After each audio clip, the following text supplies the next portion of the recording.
Хоёр асуудал бид нар хэлсэн. Нэгдүгээрт нь өнгөрсөн өдрүүдэд оюун толгойн ордтой холбоотой сонсгол зохион байгуулагдаж өнгөрсөн.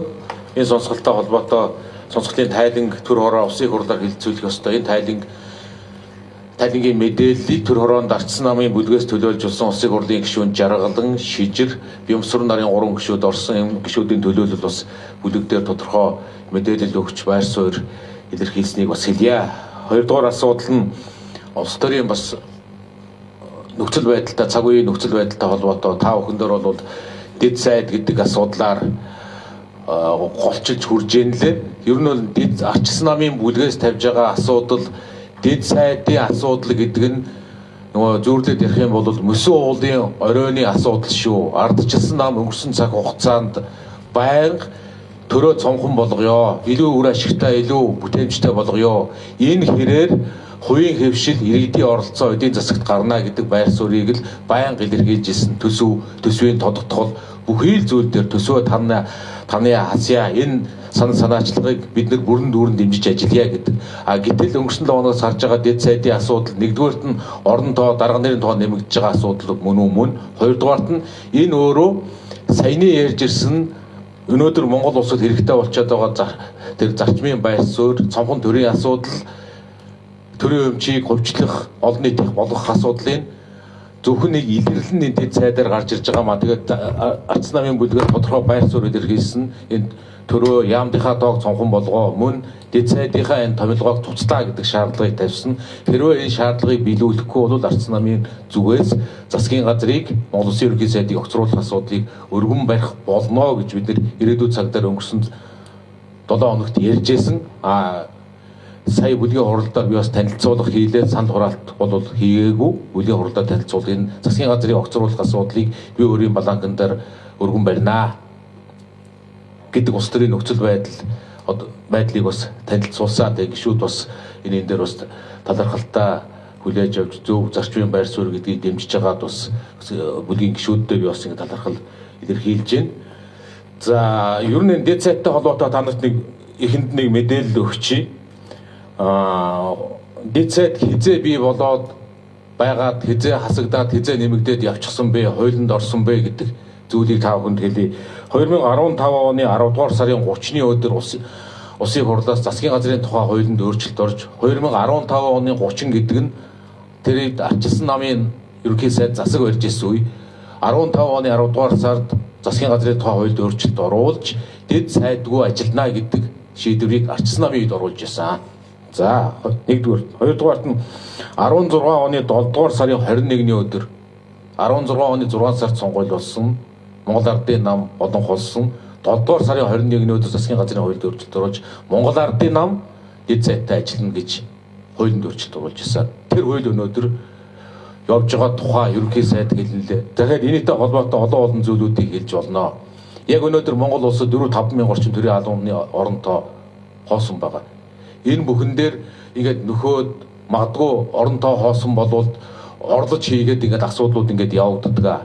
Гэтэл дэд сайдын асуудлыг хуулинд байгаа юм шигээр ярина лээ. Тэгээд бидний зүгээс бүлгийн гишүүдийн зүгээс илэрхийлж байгаа байр суурь, миний ч гэсэн байр суурь нэгэнт хуулинд ардын нам оруулсан бол хуулиар ардын нам өөрчил. Энэ өөр эрх зүйн ямар бодлогын баримтчгийн хүрээд дэд сайдаа хас танах болцоо энийг ардын нам эрх баригчид засгийн газар өөрснөө хийх ёстой. Бидний шаардлага бол хэвээрээ энэ тэр тусмаа энэ 7 хоногт Монгол Улсын засгийн газраас их хурлаас олонхоос дэд сайдын асуудлаа буцаан татахгүй бол засгийн газрыг огцруулах бичгийг өргөн барина. Тэр тусмаа 32-оор өргөн барихыг магадгүй өнөөдөр гүйцээж чинь. Гэхдээ энэ 7 хоногт энэ асуудлаа эргэн татаа гэдэг шаардлагыг тавина гэдгийг хэлээ. Тэгээд сайднараас ч гэсэн та нар асуух хэрэгтэй. Та дэд сайдгүй бол ажиллаа хийж амжихгүй байх гэдгийг та бүхний коридороос асуугаарай. Тэгээд тэр би сайхан тангараг өргөхдөг сайхан юм ярьжсэн сайд нарыг дэд сайдгүй ажиллавал ажиллаж чадахгүй байна гэж байгааг нь ажлаа өгөх бүгдээрээ шаардах хэрэгтэй. Тэр ачааллыг даахгүй гэж байгаа бол тэр ажлаа өгөх хэрэгтэй тэр сайд нар. Дахиад дээрэс нь та бүхэн тодруулах нэг зүйл бий. Тэр нь 2026 оны улсын төсвийг хэлэлцэхэд 2026 оны Монгол улсын төсвийн тухай хуулинд дэд сайд гэдэг оронтоо байхгүй, дэд сайд гэдэг хүн болоод тэрийг дагсан цалин хангамжтай холбоотой төсөв мөнгө тавигдаагүй. 26 оны төсөв дэд сайд гэж байхгүй шүү. 26 оны төсөв. Монгол Улсын төсөв дэд сайд ажиллуулахаар ямар нэгэн тийм төсөв мөнгө байхгүй. Дахиад нэг зүйлийг нэмээд хэлэхэд дэд сайд гэдэг албан тушаалт нь үнэхээр тэр сайдыг орлож ажиллах гэж байгаа юм бол Монгол Улсын засгийн газрын тухай хуулинд сайдыг орлох тухай асуудал бас байхгүй. Одоо жишээ нь сангийн сайд улсын хурал дээр Монгол Улсын төсвийг танилцуулахад сангийн сайд байхгүй болвол дэд сайд орж иж танилцуулдаг. Энийг өөр нэг сайд танилцуулдаг. Салбар хүн дээр адилхан. Тухайн сайдад нөхцөл байдал гарвал өөр сайд ажлыг нь оролдог. Дэд сайд оролдоггүй. Тэгэхээр яг энэ үнэхээр тэгвэл энэ яг өнөөдрийн энэ хуулиар ямар хэрэгтэй албан тушаалтан бэ гэдэг асуудлыг ч гэсэн ингээд талдаа тавих хэрэгтэй гэж бодож байна. Тэгээд бүлгээр хэлцээ асуудалтай холбоотой оюутлогоо хилцүүлэг сонсгол болоод манай төр хорооны гишүүдээс өгсөн мэдээллийн хүрээнд жаргалан гишүүн мэдээлэл хийнэ. Тэгээд дараа нь асуулт байвал хариулъя. Сайн бацгаана уу, та бүхэн өдрийн мэндийг хүргэе. 2024 оны 7 дугаар сарын 2-нд Улсын хурлын 62 дугаар тогтоолоор оюу толгой төсөлтэй холбоотой хянан шалгах төр хороо байгуулагдсан. За Улсын хурлын хянан шалгалтын тухай хууль болон бусад холбогд хууль тогтоомжийн хүрээнд хянан шалгах төр хороонд цөөнхийн бүлгийг төлөөлж Бямсрын гишүүн, Шижир гишүүн болон миний бид гурав ажилласан байгаа. За төр хороо бол өнгөрсөн хугацаанд 6 сарын хугацаанд ажиллахдаа бол Улсын хурлаар томьёолж өгсөн цар хүрээ хязгаарын дагуу хяналт шалгах хийх шинжээч болон шалгагч нарыг томилж ажилласан байгаа. За мөн одоо 12 дугаар сарын 8, 10, 12-ны өдрүүдэд нийт 3 өдөр нээлттэй сонсголыг зохион байгуулж иргэдэд бас мэдээлэл өгөх, холбогдох одоо бас гэрчүүдээс тодорхой мэдээлэл авахын ажлыг зохион байгуулсан. За тэгээд энэ 7 хоногт бол Улсын хурлаар хяналт шалгах төр хорооны тайлан болон санал дүгнэлт за мөн одоо Улсын хурлын тогтоолын төслийг бол одоо хилцэхээр байгаад байгаа. Тэгэхээр үүнтэй холбоотой өнөөдөр Улсын хурал дахь ардчилсан намын бүлгийн хурлаар өнгөрсөн хугацаанд хянан шалгах төр хорооны хийсэн ажлын талаар бол бид гурвын хувьд бол мэдээлэл өглөө. За ямар ч байсан гэсэн төр хороо бүтэн одоо 6 сарын хугацаанд ажилласны хүчинд бол нийт бараг 20 шахам хянан шалгагч шинжээч нарын дүгнэлттэй танилцаж за мөн одоо энэ шинжээч нарын дүгнэлтийг нэгтгсэн хянан шалгах төр хорооны тайлан гэдэг за баримт бичгийг бол гаргасан байгаа. За мөн төр хорооны тогтоолоор төр хорооны санал дүгнэлтийг баталсан. За мөн одоо энэ 7 хоногт улсын хурлаар улсын хурлын тогтоолын төслийг хилцүүлэх ийм төлөвлөгөөтэй ажиллаж байна. За тэгэхээр төр хорооны хянан шалгах цар хүрээ хязгаарын дагуу өнгөрсөн хугацаанд бол одоо Онтре компани дээр бүртгэлтэй байгаа жавхлан чивээ толгой лицензүүд ашигт малтлалын ордын лицензүүдтэй холбоотой асуудал за мөн одоо өнгөрсөн хугацаанд оюу толгой ХХК-даар хуримтлагдаад байсан хувь нийлүүлэгчийн зээл за одоо мөн одоо бусад зээлүүдтэй холбоотой зээлийн хүү хуримтлагдсан хүү болон одоо санхүүжилттэй холбоотой асуудлуудын хүрээнд за мөн одоо Монголын талын өгөөжийн асуудлаар гэсэн ийм 3 багц асуудлын хүрээнд хянан шалгах ажиллагаа явагдсан.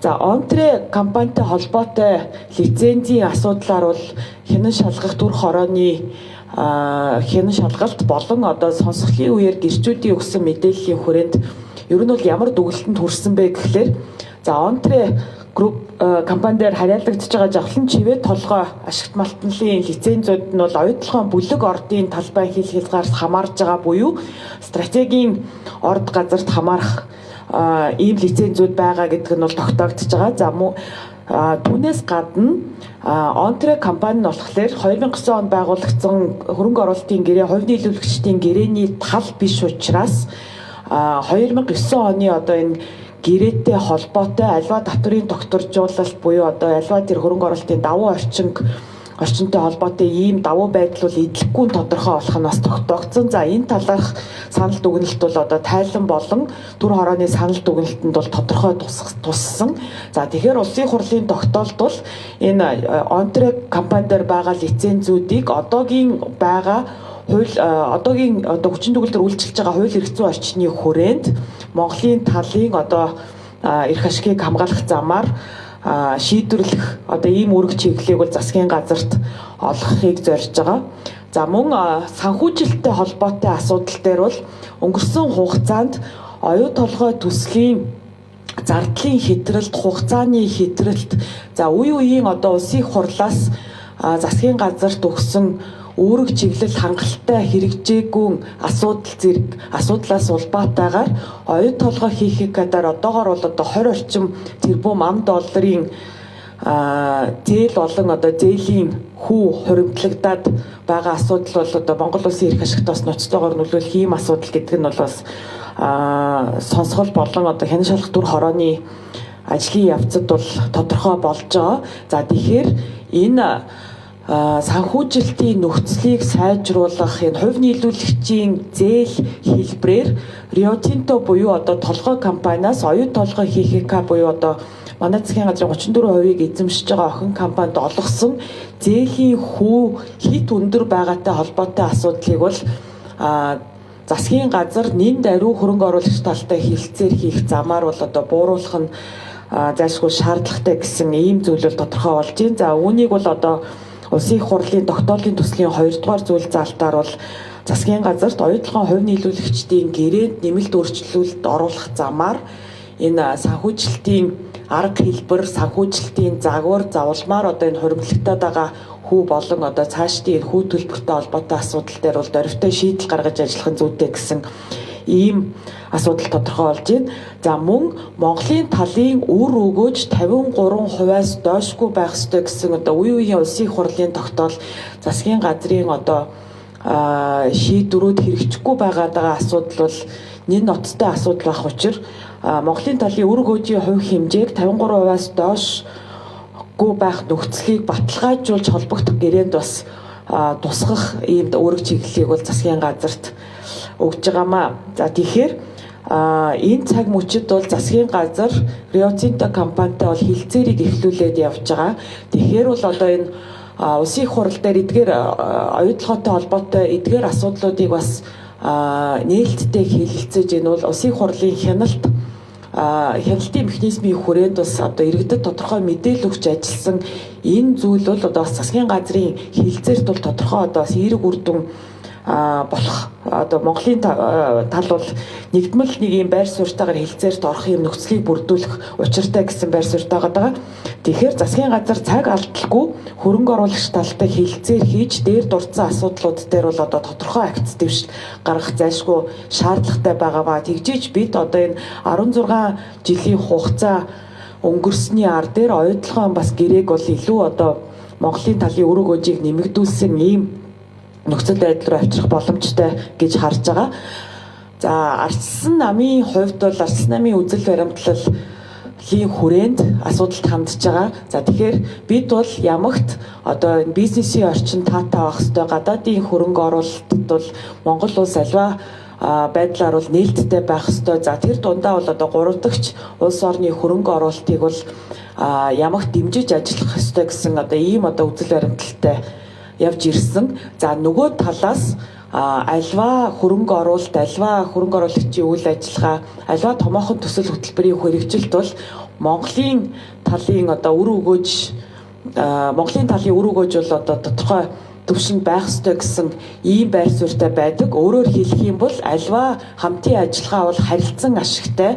Тэгээд талууд бол бас энэ тэнцүү байршлаас бол хилцээрт орж аль аль талынхаа эрх ашгийг хамгаалж ажиллах ёстой гэсэн ийм байр суурьны хүрээнд бол бас энэ асуудалд бол хандж байгаа гэдгийг бол зохон тэмдэглэе. Тэгэхээр оюу толгойн асуудал бол цаашдаа бол харилцан ашигтай байдлаар Монголын талын үр өгөөжийг бол анхнаасаа хөрөнгө оруулагч тал 53-аас доошгүй байх нөхцөлийг хүлэмжшөөрөд орж ирсэн нөхцөл тэр төвшөндөө бол байх ёстой гэсэн ийм байр суурьнаас бол альва хилцээрт хандах ёстой гэсэн ийм байр суурьтай байгаамаа. Баярлалаа. За мэдээлэлтэй холбогдуулаад бол ус асуудлаар асуулт байвал хариулъя. Ардчилсан намаас жагсаал зохион байгуулж гин үү гэж байна. Ардчилсан намаас ямарваа нэг жагсаал зохион байгуулаагүй. Нэгдүгээрт нь, хоёрдугаарт нь та нар анзаарсан бол бид бүгдийн зүгээс өнгөрсөн 7 хоногт ээж тус сурал хийх шаардлага тавьсан. шаардлага ерөнхий сайдад гардуулж өгсөн. Энэ үйл ажиллагаануудад бид нэр ямарваа нэг тийм жижиг улс төрийн хонжоо хайсан ямарваа үйлдэл хийж ирээгүй. Бид нэр бүлгэрээ хэлцээ зарчмын байр суурь тавьсан, гардуулж өгсөн, одоо хугацаа хүлээж ин тэр үед юу гэж хэлсэн? Дэд сайдаа халаа, эргүүлэн татаа, цуцлаа тушаал шийдвэрээ бид нар тодорхой хугацаанд харнаа. Ингээд биелэхгүй бол огцруулах санаачлагыг гаргаж өргөн барина гэсэн. Яг л энэ хэлсэн ярьсан зарчмаараа хазаахгүй л явж байгаа. Энэ донд ямарваа нэгэн бид нэр жижиг хонжоо хай, сошиал дээр наан цаана элд үзүүл хийж заавал миний хувьд улс төрийн ажлыг тэгж хардггүй, зарчимтай зөв замаар явах ёстой гэж л ийм байр суурьнээс л асуудал хандж ирдэг. Тэр жагсаал магсаал хийж байгаа бол тэр арчсан намтай ямар нэг холбоо байхгүй гэдгийг хэлье. Жаргалан гişүн. За баярлалаа. За миний хувьд болохоор яг сонсголын үеэр гарсан асуудалтай холбоотой тамгын газраас бүр тусгайл лавлсан байгаа. За та бүхэн мэдж байгаа сонсголын үеэр болохоор гэрчүүд яг одоо энэ танхимын дээр цаад хэсэгт суугаад за яг энэ хэсэгт болохоор ажиглагч нар гэсэн хүмүүс орж ирж суусан байсан. За энэ ажиглагч нар гэсэн мандаттай хүмүүс ямар шалгуураар яаж орж ирсэн талаар тамгын газраас албан ёсоор шаардлага тавиад лавлахад улсын хурлын хяналт шалгалтын тухай хуулийн дагуу 2-7 хоногийн өмнө гэлүүдээ нөгөө парламент цэгийн дээр зар тавиад за тэгээд тэр парламент цэгийн дээр тавигдсан зарын дагуу бүртгүүлж орж ирсэн хүмүүс мандат олгож оруулж ирсэн гэсэн тайлбарыг тамгын газар бол өгсөн шүү. Тэгэхээр яг энэ гэрчүүдийг бүртгэх ажиллагааг бол тамгын газар хариуцсан юм байлээ. Тэгэхээр яг энэ дээр бол яг тамгын газраас бас илүү наривчлсан мэдээлэл авах нь бол бас зүйтэй. Засгийн газрыг огцруулах асуудлыг өргөн барих гараа өсгийг миний баланкн дээр зурагдж байгаа. Арчсан нам улсын хурлын 42 гишүүнтэй би бүлгийн даргаас гадна намын даргын ажлыг хашиж байгаа. Энийг ямар хугацаанд хууль заасан босхийг дауулах тийм төвөгтэй асуудал биш гэдгийг мэд хүмүүс нь мэдж байгаа байх. Энэ тийм ерөөсөө тийм төвөгтэй асуудал ерөөсөө биш. Гэхдээ бид нэр дахиад улс төржилт гэхээсээ бид нэр анхны тавьсан шаардлагын хүрээнд л асуудлаа яриа л явна. Дэд сайдын тавилгоогоо тэр тусмаа тодорхой хугацаа хэлбэл энэ 7 хоногт багтаж энэ асуудлаа цуцлаа. Ямар хуулиараа өргөн барина уу, төсөвгүй сайн орон тоогоо яах юм, өмнө нь байхгүй 2-3 жил хамтарсан засгийн үед ч явж ирлээ. Энэ гарц харгалгаагаа өөрснөө шийдээ. Олонх шийд, засгийн газар энийг шийд. Бид нар энд ч оролцохгүй. Бид нар шаардлагынхаа хариуг л аавна. Хугацаанд биелэхгүй болвол дөрөвнийг хэлсэн засгийн газрыг огцруулах асуудлыг өргөн барина гэдгийг хэлье. Хоёрдугаарт нь татврын багц соёл яг засгийн газраас өргөн барьсан хуультай бол танилцж амжаагүй байна. Ер нь татврыг бууруулах аливаа санаачлахууд бол зөв. Гэхдээ энэ асуудал нь зүгээр нэг гал унтраас нь ажил хийсэн болж харагдсан бити байгаасаа гэж бодож байна. Бидний хувьд энэ асуудлуудыг байнга тэр тусмаа татвар буурна гэдэг чинь төр жижигэрнэ л гэсэн үг. Төр жижигэрч байна, төрийн зарцуулдаг мөнгө багасч байна гэдэг чинь авилгалын мөнгө буурнаа л гэсэн үг. Энэ нь өөрөө ард иргэдэд бизнесүүдэд илүү их боломж очно л гэсэн үг. Энэ санаачлагуудад улс төрчлөлтийн үүднээс биш хариулах дэмжиж хамтарч ажилланаа. Арчсан намын гишүүдийн зүгээс ч энэ дээр олон хуулийн төсөл олон зүйлүүд дээр өргөн барьсан байгаа, бас ажиллаж байгаа. Миний хувьд ч энэ дээр ажиллаж байгаа ингээд хуулийн төслүүд олон зүйлүүд бий гэдгийг бас хэлье. Дараагийн том төслүүд гэж бас хэлнэлээ. Хаана байна вэ гэж. Яг энэ өөрөө бас чухал асуудал. Оюутлогоо үнэхээр Монгол улсын хэмжээнд асар чухал төслөө. Хоёр хөршдөөгөө бид нэр нөхцөл байдал ойлголцож ажиллах явах ёстой байдаг. Оюутлогоороо 3 дахь хөршийг хөрөнгө оруулалт орсон зөвхөн нэг эдийн засгийн гэхээс магадгүй манай Монгол улсын бие даасан байдалтай хамаатай төсөл. Энэ учраас оюутлогын төсөлд маш болгоомжтой хандах ёстой гэж бид өвдгийн зүгээс бас үздэг. Тийм учраас нэг ус төржсөн олон байр суурь бид энэ дээр илэрхийлж бас явдггүй. Мөн бид нар зөвхөн оюутлогоос гадна ашигт малтуулын тухай хууль, тэр стратегийн ордын тухай асуудал, бүр үндэсний баялагын сангийн тухай асуудал, ийм бүх зүйлээ иж бүрнээр бас харж өөрчилж Монгол улсад хөрөнгө оруулалтыг илүү ихээр татах боломж байна гэж одоо миний хувьд боддог. Тэр тусмаа одоо тэр стратегийн ордын асуудал олон зүйлээс болоод магадгүй дараагийн оюут толгоонууд чинь нэгдэхгүй болчиход байна. Дараагийн оюут толгоонууд оюутлогоо биш юм аа гэхэд оюутлоготой дүүцгүүц төслүүд бүгд мэдээлэлээ нууж байна.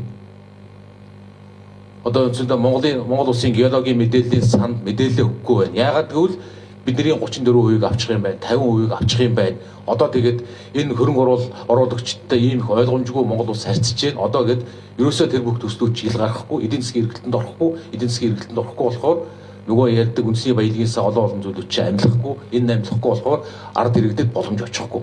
Тэгэхээр энэ зөвхөн оюутлогоо том төсөл, оюутлогоодоор бид нар маш том асуудлуудыг үеийн засгийн газар ач холбогдлоо гэж ярих ёстой. Нөгөө талаасаа дахиад хууль эрх зүйн орчноо илүү томоор харж дараагийн 2 дахь, 3 дахь, 4 дахь, 5 дахь оюутлогоог нээж энэ Монгол улсын эдийн засгийг одоо